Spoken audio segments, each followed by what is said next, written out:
Okay, so we went ahead and put on our Dark Execution. Dark Execution.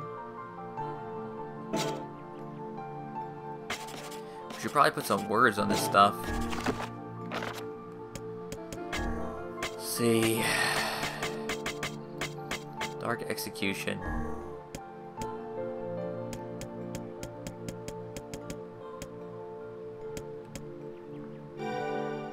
Geb.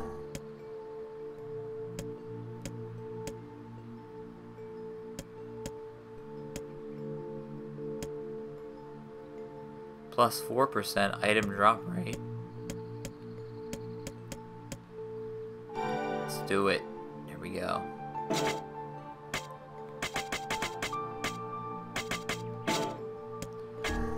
Put anything on this, the Leaf Sword.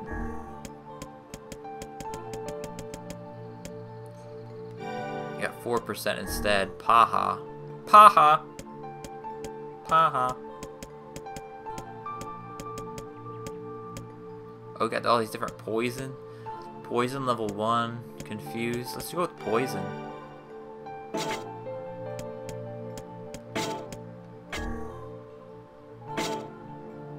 Oh, wait a second. I got a new sword I forgot about.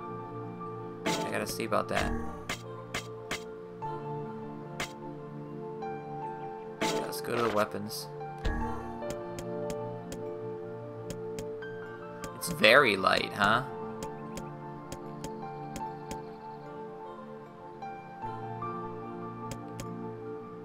Let's go. Let's equip it. We'll equip it, and then we'll put some words on it.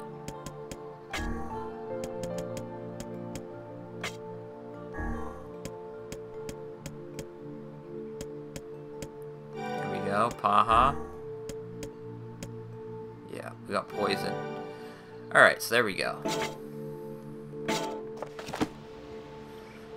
Awesome. Alright, let's go ahead and save it real quick. So we got another sealed verse.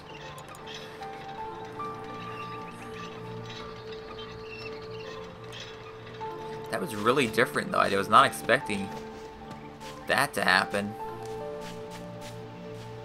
This game is full of surprises.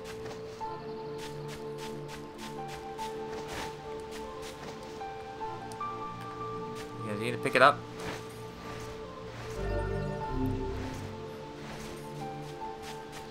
We helped Colonel Sanders over here get out of his dream.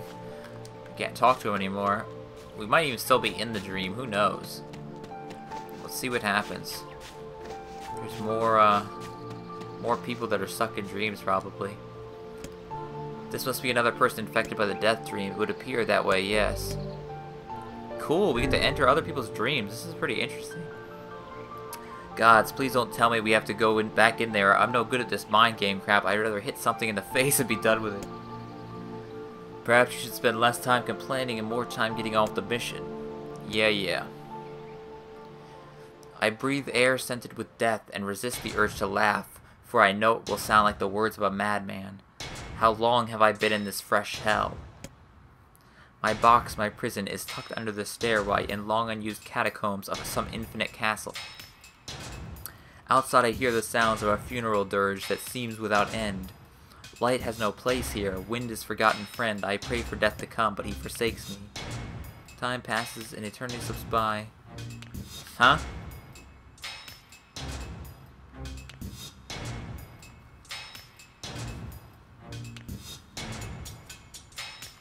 A single tick of a clock. Someone knocks on my prison. Hey, anyone there? I hear an unfamiliar voice say, my savior. I claw at the door of my jail, embedding thick splinters under my ragged nails. I scream for help, I laugh, I sob. Surely this is a product of my addled mind. Surely it cannot be true. Help me, I cry, for all the love of the gods, help me. Impossibly, I hear the sound of a lock being torn out and falling to the floor. As the door slowly creaks open, I have just enough time to see a silver-haired man and a floating book before the light pours inside. My eyes, accustomed to the blackness, explode with pain, and I am forced to turn away. Who are you, I ask, shaking hands covering my face. How have you come to this place? I am Grimoire Weiss. This is Van Dam. Long have we been searching for you. Now come, stand. We shall awaken from this nightmare together. The one known as Van Dam extends his massive hand and pulls me from the cell. Though my eyes are slow to adjust to freedom, my ears are keen as ever, and they recognize the staccato sounds of a heavy rain. I never thought to hear the rain again, I whisper. Would that this were not such a terrible storm, he said, Grimoire Weiss. Look at your feet. I force my eyes open to see water pooling around my feet and lapping at my shins. There's so much of it. Yes, and more comes each moment we delay. If we do not make good our escape, we shall all drown in this castle. We know that you are weak, but you are our only hope to survive this place. Time, that long-forgotten friend, made itself known again. I nodded my head and swore to save my rescuers no matter the cost. The castle catacombs are a maze, twisting upon themselves like an endless entrails of a giant. I squint down the dim corridors and proceed north. Oh, look at this! I have to push the stick up. Huh. I have to click and proceed north. Huh. At the end of the corridor, I find a row of 20 gorgeous canopied beds resting atop the carpet of velvet, all covered in a thick layer of dust and cobwebs. Searching for the door to the next room, I come upon a shapeless mass of gray matter. It has been shoved against the side of the wall, and despite my fever, I think I see the outlines of a door just beyond. When I reach out a finger and touch the piece of mass, it turns into dust and drifts away on the wind. Realization slowly dawns, and I fall to my knees and weep. Corpses. I face a mountain of charred, crumbling corpses. I look from it to the beds and back again until the horror dawns upon me. Someone has piled these bodies into a tower and set them ablaze. Whether they were alive or dead, I do not know, and sanity will not permit me to consider the proposition further. I make a sound, whether scream or laughter I cannot be certain. Then my mind grants me merciless blackness, and I find myself opening the door and leaving the most terrible of rooms. I squint down the corridors. Huh, I gotta choose. Essentially, it's like a choose-your-own-adventure book. Now, huh. I squint down the dim corridors and proceed... Oh no. Okay, I gotta go east, I guess. And proceed... north. Oh my gosh. At the end of the path, the waters rise to my waist, exhausting me both physically and spiritually. I pray that this is the way out. Eventually, I can stand the sight of the waters no longer, and so my eyes turn upward. Imagine my surprise when I see a series of paintings hanging on the faded plaster wall. Each depicts a person on the prime of life, clad in clothing of the highest quality. The styles, however, are strange to me, leading me to believe that these people had lived long ago. One subject wears an outfit that particularly catches my eye. It is constructed of thin, breezy cloth and decorated with a motif of flowers and birds, while encircling the figure's waist is a leather belt of the most perfect construction. It is a stunning costume, even by modern standards. As I gaze at the portrait, I am struck by a desire to touch it with my own hands. Yet as I extend a single finger to the painting, I am gripped by the most unpleasant feeling.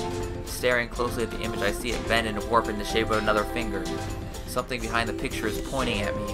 Is it another prisoner, a fellow inmate trapped for eternity in this place? I cannot let it pass, so I seize the portrait with both hands and throw it into the water. The wall is hollow behind the painting, and inside I can just make out a body. Whether or not this is a prisoner, there would be no rescue. This poor soul is long dead. Scraps of clothing lie on the floor around the bones.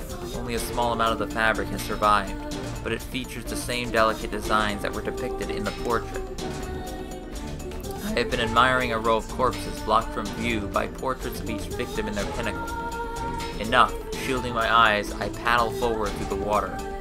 I squint down the dim corridors and proceed south. I squint down the dim corridors and proceed east. At the end of the path, I find myself in the great hall with only the sounds of rain for comfort. The waterlogged red carpet squishes beneath my feet as I approach the center of the room. Once there, I behold a beautiful dining table upon which rest china and silver of the finest construction, as well as the remains of fantastic feast. As my eyes continue to adjust, I see many chairs surrounding the table, each holding a dinner guest. Noticing movement, I approach the chair at the table's head, but as the truth of the matter dawns on me, I recoil in horror. The host of the feast is a corpse, as are all the invited guests. An army of foul, wriggling insects have made homes in their remains, and this is the movement I saw. This once splendid feast was now nothing more than a requiem for the damned. I take a moment to steady my shaking hands and slowly back away from the table. Desperate to lose sight of the abomination before me, my gaze lands on the chairs upon which the dead were seated. This is a mistake, for the chairs proved to be even more terrible than the feast itself. Each one is covered in a layer of spikes that run from the seat up the back and down the arms. This explains the color of the carpet beneath my feet. I can only pray that the unfortunate diners were dead when the meal began. For if not, it is a simple task to envision the agonizing screams that must have sprung forth from their mouths. My mind grasped frantically at the possibility that these souls had committed some terrible crime for which this was a punishment. Though in truth, I suspect they had committed no crime at all. There would be no tomorrow for these unfortunates. This was their last supper. I squint down this and proceed north. The water has risen to my chin and now laps greedily at my mouth and nose. "You dumb bast," shouts Van Damme. He surely desired to say more, but the rest of his insult is cut short by the rising water. Grimoire Weiss, wet and tattered, floats on the water's surface. It is already too late for him. This wasn't how it was supposed to end. Oh no. You gotta be kidding me. Wow. Wow. Are you serious? You can fail it? Oh my goodness. I had no idea you could fail it. That's insane. Look at my weapon now. That's pretty neat. I'm now. What is it? What is it? Never seen a weapon like that before. Huh. So I didn't get him out of his dream. Well, let's try this again.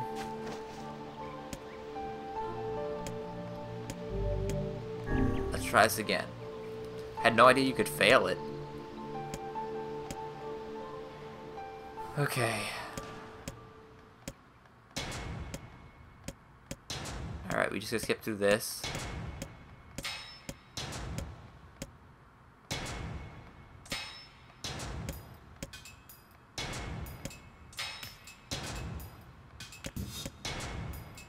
Okay, we gotta proceed north.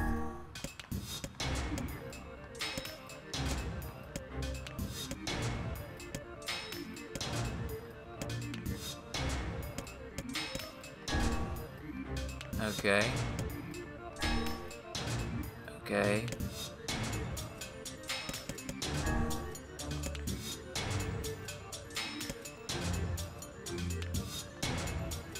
Okay, we're going the right path.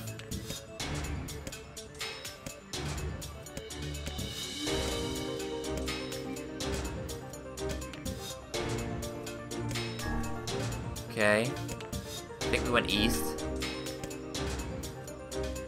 Alright.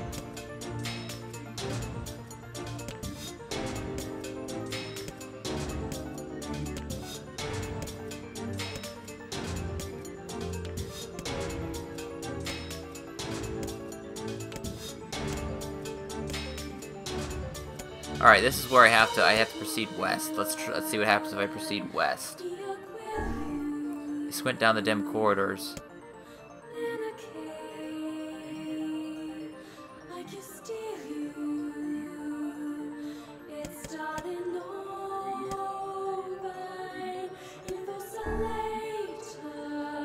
Okay. Oh man. That sucks. It really sucks. How do you have to, it's all trial and error.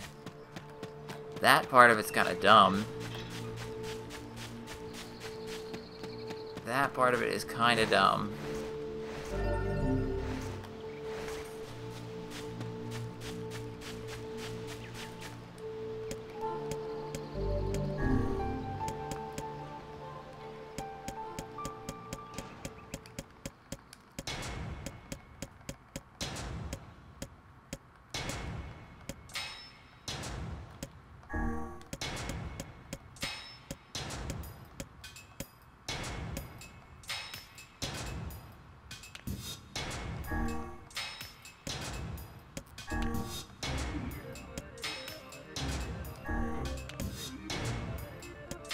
Okay.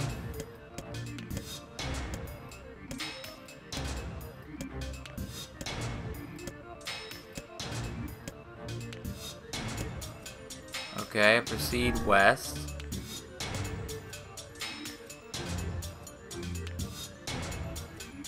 Let's go west again. A row of heavy wooden casks lie on their sides in a dark chamber. Doubtless they are filled with wine.